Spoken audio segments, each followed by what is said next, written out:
Our greatest successes in life are often found in helping others succeed. Welcome to the Life Masters podcast, hosted by Tanya Memme.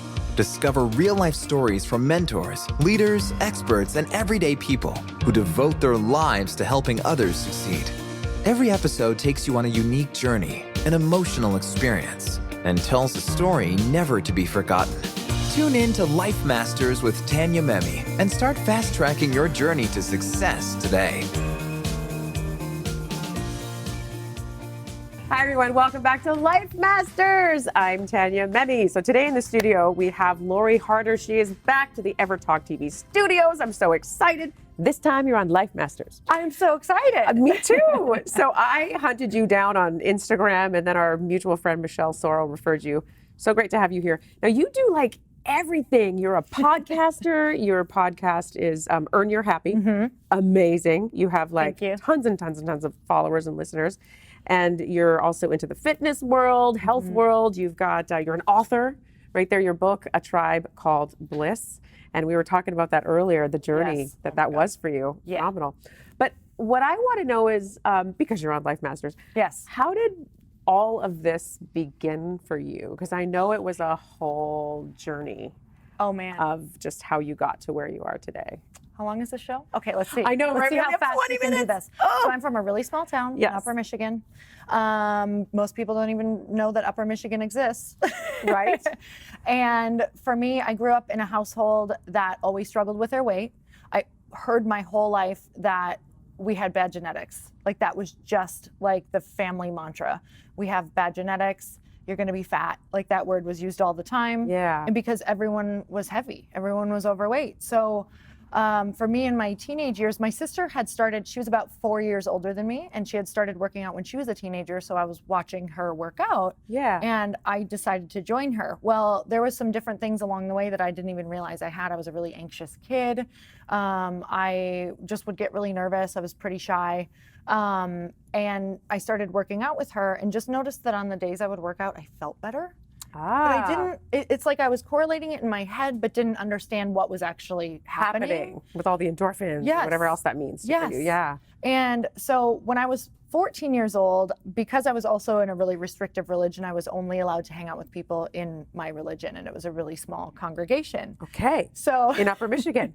In Upper Michigan. So like your environment goes from small to tiny. So it was really like the only perspectives I was getting. What religion? I was Jehovah's Witness. Oh, okay. So I was, the only perspectives I was getting were from my family and from the church that I was in. Yeah, of course. So when I was 14, I ended up going to a friend's house who, since I could only hang out with people in that religion, she was in a congregation like 3 hours away from me. And my parents were like, okay, we're going to drive you. Since it's so far, you can stay the week. Mm-hmm. So this was the very first time in my life that I got there, and it was like 7 o'clock at night. And I'm like, okay, so when is snack time? Like, when do we get the ice cream and snacks? Right. And she's like, we don't do that. And I was like, you got to be kidding me. Like, for real, where are the snacks? This was I would have habit, right? I would sit with 3 bowls of ice cream, for real. Or chips and then ice cream, and this was our nightly routine. We watch TV together and we eat all night long, like a slow grazing. And so I stay a week there, no snacks at night. She offered me an apple. I was appalled. So I was like, that is diet food. And you're 14 at this point. Yes. Okay. So very different family, right? And my eyes are starting to open. They eat 3 square meals a day, but great food. I go home, and I had been trying to lose weight for years, and I wasn't able to do it, even with all the working out. I go home and I lost 5 pounds. Like, my clothes were super loose, and I'm like, I didn't even think about it. How did this happen? Well, of course, I started thinking, how did this happen? I wasn't snacking all the time. My habits were different. You started educating yourself and learning more too, right? It's like, maybe it's not my genetics. It was the first moment that I was like, it's not my genetics. And for me at 14, that was one of the biggest eye-openers, is maybe these beliefs that I'm surrounded in, it's actually my environment. So that's really where a lot of what we do now just has come from, is your environment is stronger than your willpower. Because if you want to change, you have to sometimes, change your environment. At all times you have to change your environment. Yeah. And a lot of times that also means the people in your environment, because the people pretty much make up your environment. So true. So true. And the habits that you create, or you bring on their habits too. Yes, absolutely. Right? And that was the time. So because I was transforming my life and myself, I was like, oh my God, I could do this for other people. And I was homeschooled through high school. So I had all those stories in my head of like, I'm not smart enough, I'm not good enough. So I was like, what can I do? And I was like, well, I know how to transform my own body. So let's see if I can do this for other people. So in my mid-20s, I ended up doing personal training. I opened a gym. I started doing fitness competitions because back then the dream was, if I want to do fitness, what's the big dream? And it was like the Miss Fitness, Miss USA Fitness. That was it. Yeah. So it was like either Sports compete, Illustrated. covers, or be Jillian Michaels. Like those were my three. Yes, exactly. So I wanted to be any of those things. So I just went for it, and that was a really long journey for me in and of itself. A lot of girls who went for it, like, if they were competing, they did well the first year. And for me, I didn't do well the first 3 years. So it wasn't until the third year, and some things mentally had shifted for me, that I had started winning competitions. And what was it that shifted mentally for you? so the first 3 years, I never even let myself think of winning, because I was like, it was about me getting over my fear of being in front of people. I was having really bad panic attacks again. And just being in front of people was like making my anxiety come back. So after like 3 years, I actually allowed myself to start thinking and visualizing myself winning. Nice. And also, I was teaching people how to go on stage. So back in my studio, people were like, you compete, can you help me with my stage presence? Yes. So the more that I helped people, the more I was learning. So sometimes when we teach, that's how we really ingrain it into ourselves. Like they say, if you really want to learn something, learn it, but then teach it. So then you're learning it like really even more. It was the best thing I've ever done in my life. Like, I love this. And so as that I teach was the same that was thing. the shift. It was a mind shift. It was you saying to yourself and allowing yourself to envision you actually winning. Yes. So you obviously believe in manifestation. Absolutely. Yes. So I All know of that. right, all of that and so much more. Now I know that every April you put on a massive women's event. Yep. You do like different, what kind of activities? How would you describe one of your women's events that you put on April's the big one, and then you have small ones kind of throughout the year as well. So that one, it's very much like a self-development, empowerment, connection event. And I speak, and then I have speakers who come in, but they're doing a lot of work on their own. So they'll be doing a lot of, meditation, visualization, journaling, connection. So after they maybe answer some questions in the workbook, they're going to now go connect with people. Like I literally force them to connect, but we laugh about it and we joke about it. Like, why is this the hardest thing, is actually connecting and sharing ourselves and being vulnerable. So I take a good couple hours just to create a safe enough space where they feel they can connect, and where they understand why, no vulnerability means no real connection. Do you find that different ages have a different effect? Like when it comes to connection, do you find that millennials now, they say, have a harder time to connect than people in like my generation? Is that true, or are you finding that? I think it's just as hard, but I think the problem is wearing a different mask. Like it's just in a different form, because I do think it's just as hard, because what we do like in our generation is we can like isolate ourselves or tell ourselves a story, or we can do the same things, like tell ourselves that everybody already has their friends, or that we're a burden, or whatever that is. And it's really easy once you have your life, set up to stay in that and to isolate even more, or stick with the things that which we know that if we don't change our environment some way, that we're not going to change. So,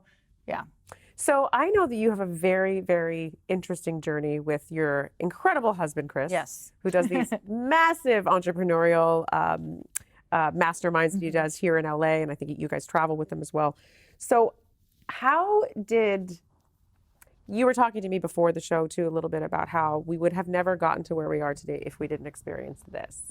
So tell me about that journey. I want to actually know when you guys first met, and then how that, how long did that, happen in your journey together? Yes. Okay. So we met when I was almost 21. So we've been together like almost 17 years. Oh, I love it. Okay. So we met great. in a gym. I was going to say, were you on stage? Nope. Met in a gym. And it's so funny because this was a small town. I just moved back in with my parents after like being out on my own for a while. that was torturous. So I moved back to this tiny town that I did not want to be in. And so he meets me at like the peak of me not wanting to be in this particular town. And because there's like no new women in this town, just because I was a woman showing up, like well, a very attractive woman too. I mean, 2 people came up to me right before that. So he was like, I was like, I'm in the Twilight Zone. That had not happened ever before. So poor Chris was like the third person after this guy before him was like, hey, I'm Jake. And it was just Jake written all over his arm. And so Chris came up and I was like, I don't know what's going on today, but I'm not interested. Because that had never happened. I was like, what is happening? right. So poor Chris, like it took like 6 months for us to connect. But once we did, it was literally, we spent like one day together and it was. So you guys were pretty young when you met. Mm-hmm. And then you go on this journey together, and I know Yep. you guys ended up getting married. I mean, your engagement ring is absolutely phenomenally gorgeous. Thank you. And then, I know that it was there's a whole story behind all that. So he was in mortgage and finance at that time, even when I met him. And he was super motivated, major go-getter. He flew up through the ranks in that particular bank. It was I think it was the biggest bank actually in the world. So he's just always been around money, and he knows how, He's just always been good with it. Yeah, he's just always been a numbers person. Yeah. But what ended up happening is this was about, 2 years into our marriage, but we had known each other for about 5 years at this point. And 2007, 2008 came, and what ended up happening is his company just started closing branches. Well, he was operating quite a few branches in the Midwest, and they were like, you'll still have your job we kind of knew for at least another year, but they said you have to go around and close down all of the branches. Oh. So his job for a whole year was to go and lay people off. And it was he put on weight, he was depressed, he was drinking all the time, like he became a totally different person. Wow. Yeah. And so what ended up happening at the end is they're like, if you want to keep your job, we're going to have to move you to Jersey. And I was like, I'm not going to move to Jersey. And he was like, I don't want to move either. So we took a small severance package and we were like, what are we going to do? We were way in debt because he had been like flying up It the happens ranks. gradually, yeah. Oh my God, we lost our home, we lost our cars, we were $300,000 in debt. Oh, in the Midwest, that's like $1 million. wow. It's literally $1 million. Happen, though? Like, how does that? You think it's always going to be there. Big like we were lifestyle, young and we were stupid. So we lost everything. It was the best thing that has ever happened to us. Now, during it was horrendous because Total hell. his identity was so wrapped up in what he was capable of earning and money and the lifestyle. And somehow I got into that as well. So it just happens. It's easy. It's very easy to do. Yeah. And so until you lose it, and then it changes everything. Yeah. And so that's when we really started taking walks, which is something that we do every single day. Like we literally take an hour walk every single day to connect. An hour. An hour. I love that. Okay. Every single day. And we've been doing this for like 10 years. But it started then because we needed to go and move and dream and be like, what would we be doing if we could do anything? So instead of starting to look at it as this is the worst thing that ever happened, we were like, what if this was for us? Like, what if this was for us? What would we be doing? And so, but I love that you chose to stay in it and with him. And because I know that, many, many times it causes divorce, it causes separation, it causes, if I can't have that lifestyle, I'm going, there's all those things. Oh my but God. what was it about you that, you're probably just really in love and super in love. And also just, he was such a great partner. Like, even though we had really hard times and there was a while where I was like, whoa, I did not sign up for this human. Right. Like I had the other version, now I have this version. I know he's had so many times when he's felt that way about me. Yeah. But I realized that if it's not with this partner, you're gonna have the same problems with another partner. Like, if you can't get through these ones, if they're not, do you know what I'm saying? If they're not something where you're in an abusive relationship or you're being treated a certain way, or you're not aligned. But our visions were still fairly aligned.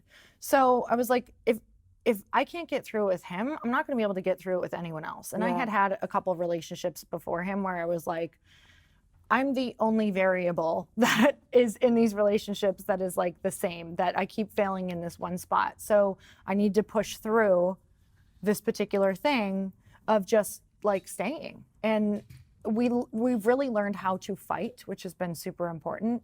And that's Very taken years. interesting. Yeah. Yes. I love that you made that decision though. Yeah. To stay, because I think so many, I'm very guilty of this, that sometimes I think that when I get really, oh wow, that person could be the one. What do I do now? Yeah. And then I'm just like, I can't deal with this right now. I Yeah. gotta go. You know, so there's many different ways in which we create our own chaos, I think. But I love that you decided to stay. You're like, I'm gonna go against all my other, what I would naturally do. Yeah. And look how it's paid off for you. I mean, this is just so amazing. The two of you have been through so much. So then you're walking every day. You've got your vision, which I think is also important in a relationship, that the two of you have the same goals and future together too, with how you see it. Yeah, we do that a lot, actually. We try to come back every couple months and do like a date where we're like, what's your vision? How can I support? Where do we fit? What are we doing together? What are we doing separately?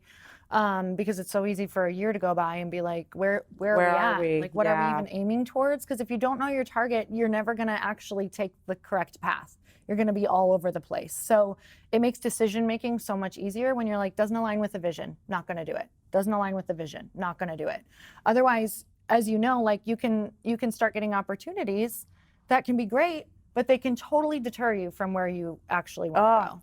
Totally. And you can wake up and be like, oh crap, like I'm actually not as fulfilled as I think I would like to be right now. So what we ended up doing was, because we needed to bring in cash like right away, I ended up opening a small gym. So I had started training actually at an LA Fitness for like 6 months, and I just went like gung-ho, filled my schedule. I was working like a crazy woman. And one of my clients who was there was a female chiropractor, and she was like 27 and just opened her own studio. And she's like, here's the deal. Because I would always share my vision. And that's one of the most important things I can ever tell people to do. Like, share your vision with everyone, because someone is going to help you.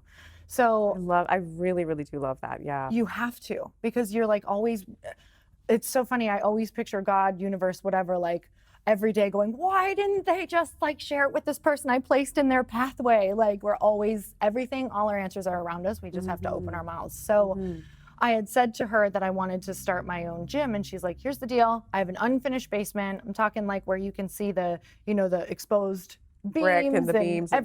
I trained down there for a year, like totally exposed. I told everybody I was renovating. I had no intention or money to renovate. And I started my studio. And, she let me do it basically just for training her for the first like couple months until I could pay her rent. And it was like the most amazing thing that ever happened. So with that, when I was doing that, something came into my space where I had a client who I realized really quickly I could train people all day, but if I didn't help them with nutrition, they weren't getting any results. Which is what you went through. Right, exactly. So I had a client who was doing network marketing, and I said no to her for like 6 months. Well, I watched her lose like 90 pounds in front of my eyes. Wow. And I was like, I would love to take credit for this, but none of my other clients are having this response. So it just opened my eyes to there could be an easier way to help people with. So I ended up trying it, changed my life. We got into network marketing. Chris said no to it for like 3 months. He was like, no way, I'm not doing this. Like, your family leaves you if you do network marketing. People hate you. Well, social media was a new way of doing network marketing, so you didn't have to bug your family. Right. So I started doing that, and it was like our first year, we just totally took off. We went all in. Like, I was like, here's the deal. So you and Chris did it together all We ended up doing it together. How do you guys do that you do so much together? I needed him. I needed the business side. I was doing attraction marketing, so I was putting myself out there and just living a lifestyle that I thought people would want to live. So I wasn't even talking about the product. I was just like living the lifestyle and showing it. And then I needed him though, because I needed him to be a business coach for the people that were coming in, because I knew how to attract, I knew how to build the dream, but I didn't know how to teach them in business. Yes. I was like, I need you. So he's like, okay, here's the deal. If you can pay for the car payment, I'll do it. And then I paid for the car payment. He goes, okay, if you can pay for then he didn't do it. He's like, if you can pay for the rent, I'll do it. So I was paying for the car and the rent, and he's like, okay, I think we have something here. So he tested you. Yes. It's like, so then you had to make your own money enough to show him that you could make money. That's why when people are like, what if my husband doesn't support me? I'm like, welcome to my world. Just be the light and show the way until it's undeniable. Yeah. But I mean, I love that he even said, okay, do this, do that. And you did it. You're like, okay, done. So you guys, I mean, I know that Chris puts on these incredible masterminds and you're putting on your events and stuff. So how did the idea first come about? Was it during one of your hour walks in the morning and you're like, this is what I want to do. I want to do masterminds. Or did you start off with clients? You started off with coaching clients physically. Yes. Did he start off with coaching clients, you know, how to make money or this? Like, how did it all birth itself? So there was a couple of reasons why, but for me, I was still getting major flare-ups of panic attacks. And I knew that I wanted to be something in the forefront. We kind of talked about that, like a host or you know, a fitness something, a Jillian Michaels, whatever that was. And I was like, I'm never going to be able to do that if I can't talk when I get in front of people, because I'd get super choked up and shaky and nervous and I'd feel dizzy. And I was like, that was also. I mean, it makes sense because of how your upbringing. Right. So totally. So I started going to personal development events. So one of our friends was like, hey, you should try this event. And I'd never heard of anything like it before. So I was like, I will try anything at this point. So I went, the first one like totally changed my life. I went to more and I was like, I have to teach this. And that's when I really also started to realize I'm not getting results as much as results as I want to get with these women, because even though we're doing nutrition and workouts, they're not changing how they feel about themselves or their life. Right. So that's when I was like, I want to do events, because I was so transformed. I was like, that's it, I'm going to do an event. And we put the money down and there was no looking back. We put the money down and I literally like couldn't breathe because I was like, now I have to fill it. But it's so important. So you just kind of did it. You just kind of like decided and did it. He was behind you the whole way. When you've lost everything, I think if you can just like, there's nothing to lose. You know there's nothing to lose. Do you know what I mean? I guess, yeah, when you've lived your biggest fear. Yeah. And it wasn't that bad to begin with. No, it wasn't that bad. It was. I mean, it's not easy. Yeah, no, but it was awesome. But it was awesome. I gotta be honest, we felt the burden of all of this stuff, you know, when we had everything. We felt the burden of all of this stuff that we had gotten, like being leveraged. So how does that feel for you, knowing that you have somebody to really weather through the tough times? I mean, you guys have been through a lot together. Yeah. I mean, I want it for everyone, and I think that everyone can have it. We just have to get out of our own way. Like I was in the way of that relationship so much because I didn't know how to fight or talk, like have tough conversations. I would leave.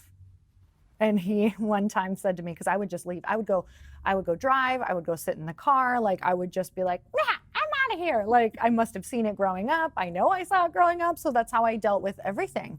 And he's like, we were in a fight one time and he's like, if you leave, do not come back. He's like, because we're never getting to the other side of these fights. And I was like, oh, really? So, you know, he told me I couldn't do it. So of course I go and leave, but I pull my car to the end of the driveway. And I just stay there. And I know he's serious this time. And I'm like, gave myself enough time to go and be able to respond instead of reacting. And he's like watching the car at the end of the driveway. That's so cute. That's so awesome. It was like the moment of learning, like just remove yourself. Yeah. And then go and talk through it. So now every single day, the walk is our opportunity to be side by side, bring something up. But some walks, it'll take me 45 minutes before I even say something that's been bothering me. But now we create a space where it's like, hey, can I say something that hurt me today that I don't even think you were aware of? And now we're both open to being like, whoa, I didn't mean that. Or maybe a heated argument comes, but on a walk, you work through it, you know? So. Very interesting. So what would you say right now that you, as, you know, Lori Harder, are working on within yourself? Because I know that you help so many people with what they're working on, but what is sort of something that you're working on right now? The transitions and not being attached to building an identity. Like it's easy to write a book and feel like you need to write another book. It's easy to do an event and feel like you need to do another event. I am truly working on, if I did nothing, could I still love me? Like if I did nothing, am I still a lovable person? Like could I still sit with myself and just be like, this is in the beingness? So that's a journey, and it's probably going to be the journey for the rest of my life, because going from not doing anything and being homeschooled and not being seen for anything, you know, like it wasn't a thing to go to college or be anything. Like I was just going to go and talk about the Bible to people for the rest of my life. Like that was what I was. That's how you were born and raised, and That was what you should be doing. So for me, I didn't even have a vision of something else. Like it was just. You had a massive self-identity shift. Oh man. And I just watch them always, like I watch them come up always in your brain.